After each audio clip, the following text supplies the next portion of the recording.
Thanks.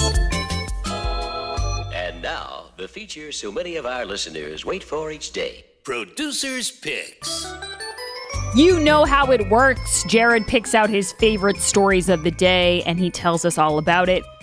Go ahead, Jared. All right, well, we talked about this a little earlier in the show. Bill and Melinda Gates are getting a divorce, and they actually issued a statement on their divorce, which I'm going to read. After a great deal of thought and a lot of work on our relationship, we have made the decision to end our marriage.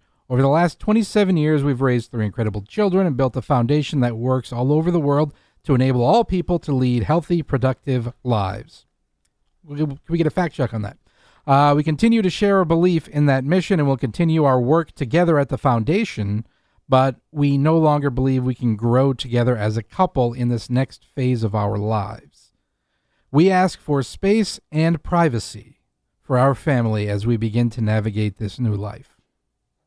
I always find that those announcements, and I understand that public figures make them, but I always find them kind of narcissistic, self-indulgent. Oh, we're so important that the whole world's going to care that we're getting divorced. Now, in their defense, the whole world does care. It could affect a lot of things, but there is something about it. And it's a little braggy in the beginning, like bragging about how much, how wonderful they are. Just saying.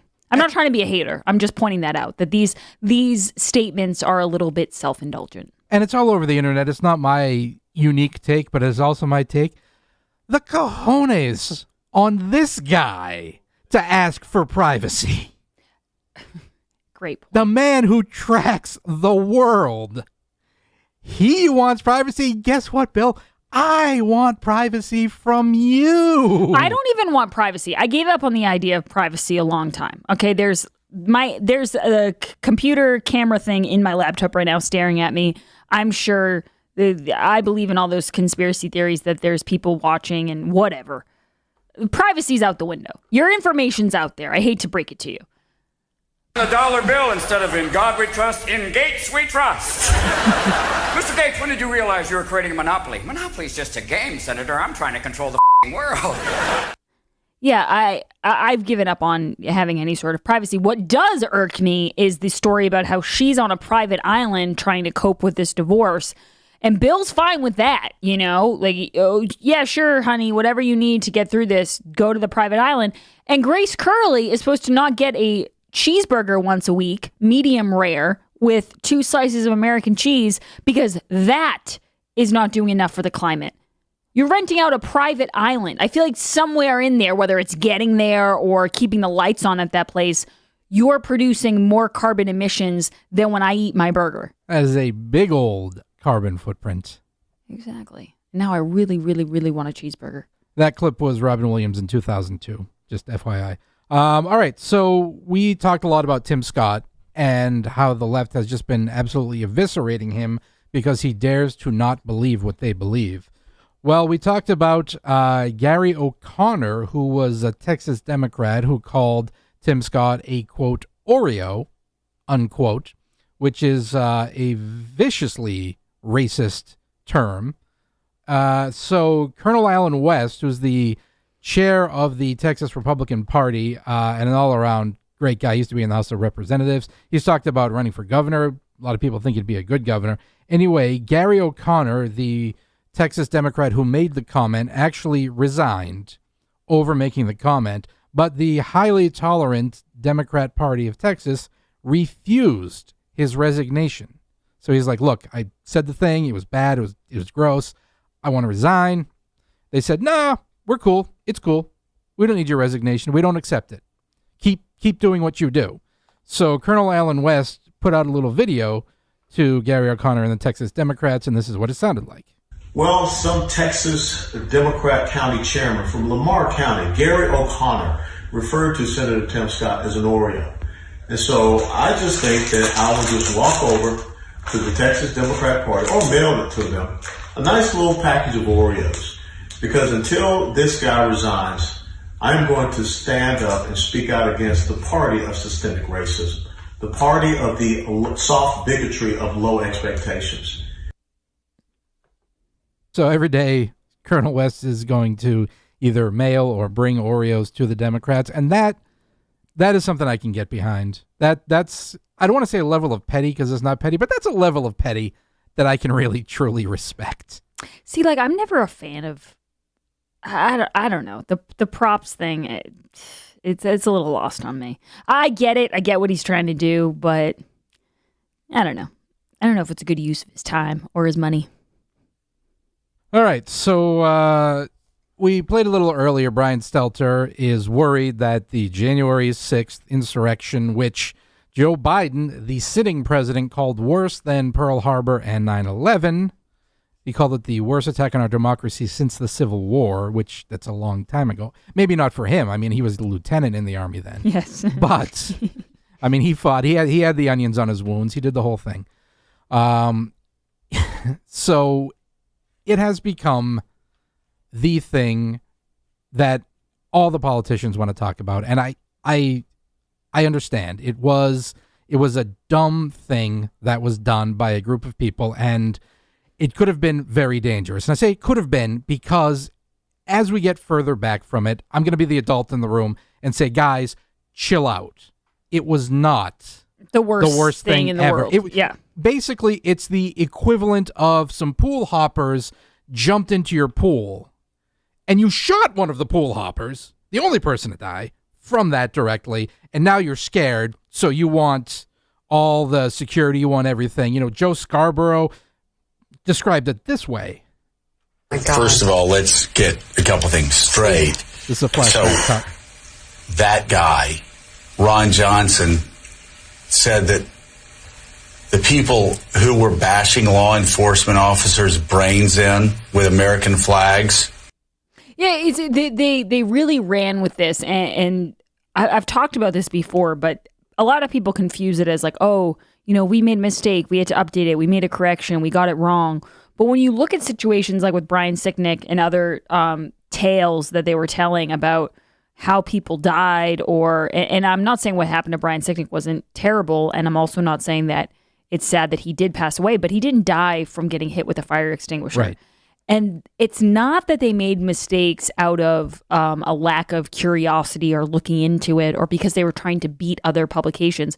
These people collectively decided this is the narrative we want to run with. The longer we get it out, the quicker we get it out there and the longer we run with it, it will take over the real narrative. And that's exactly what happened. They, for so many days and weeks and minutes of their show, talked about how this was the worst, most brutal, most violent act in American history. And now we're all scared to just go, wait, it wasn't that. Like, we even have to always say, of course it was bad. And it was, but I'm also fine with saying it was dumb and it was bad, but it wasn't what Joe Scarborough thinks it was. He even knows it wasn't that. They're just lying because they're hoping that it will overshadow all of the facts that continue to pour out of this situation. Well, now James Murray, who is the Secret Service director, is reviving a plan that was first brought up in 2015. Who was in the White House then? Where the Secret Service wants to replicate buildings like the White House and the Capitol as part of a training facility to the tune of $8 million.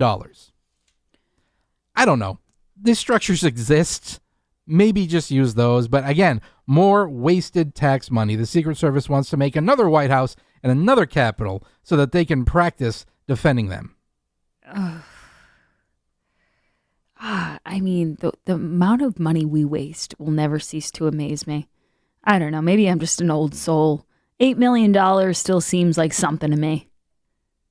And if that's not enough to discuss you with the government, we go to our very own Senator Elizabeth Warren. She was on Cheddar TV, which is a financial television news network. I believe they are a subsidiary of Yahoo. But anyway, she was talking about the Facebook ban yesterday, or the Facebook Oversight Board upholding the permanent ban of Donald Trump.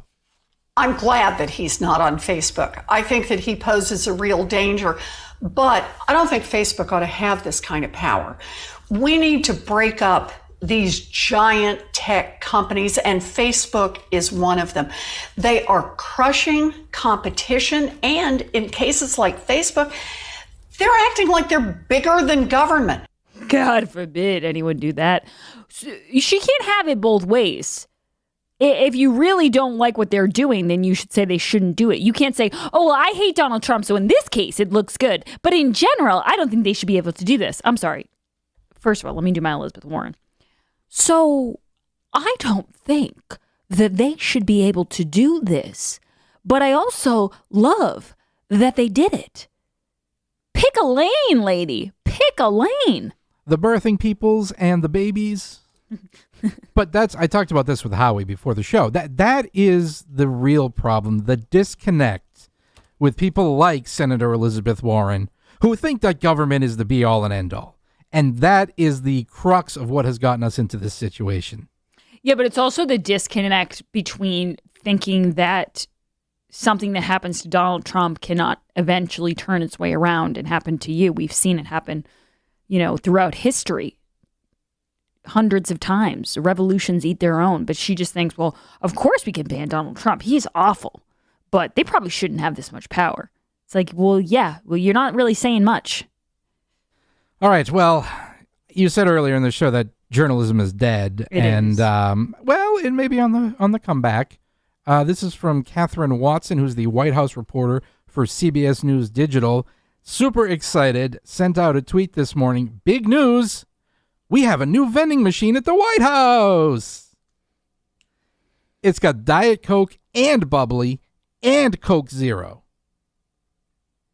We need to play like a funeral march song every time something like this happens. She goes on to tweet, not sure who exactly deserves the credit here, but I thank and praise White House Correspondents Association President Zeke Miller for this. So, good news, there is now Coke Zero and bubbly for our hardworking, tireless gumshoe press. Is it regular Coke?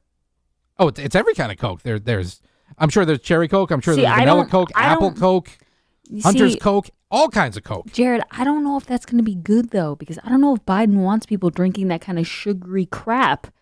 And I don't know if the White House press corps can make that decision themselves. He might have to ban it. Sure, will there be Coke smuggling? Yeah. But he knows best. Fair point. And on this day in 1954, Roger Bannister ran the first sub 4-minute mile. As far as we know, without any performance enhancing, because they really didn't have like steroids and things at the time. 4-minute mile. Sub 4-minute mile. Yes, Roger Bannister. What does the sub mean? Below 4 minutes. Oh. I'm sorry. Yeah, sub 5-minute mile. I'm sorry, sub 5-minute mile, not 4 minutes.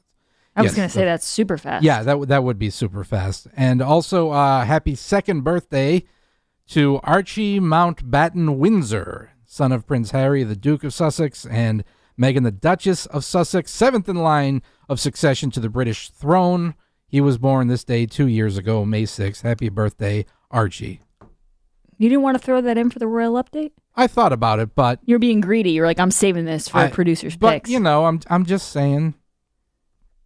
The royal update is for special stuff. He's technically not a royal. They want to raise him as a private citizen. So you didn't think it qualified for the royal update? I did not in that situation. Wow, Jared can be so shady when he wants to be. Respecting the child's privacy the privacy of the birthing peoples. Got it. Good point.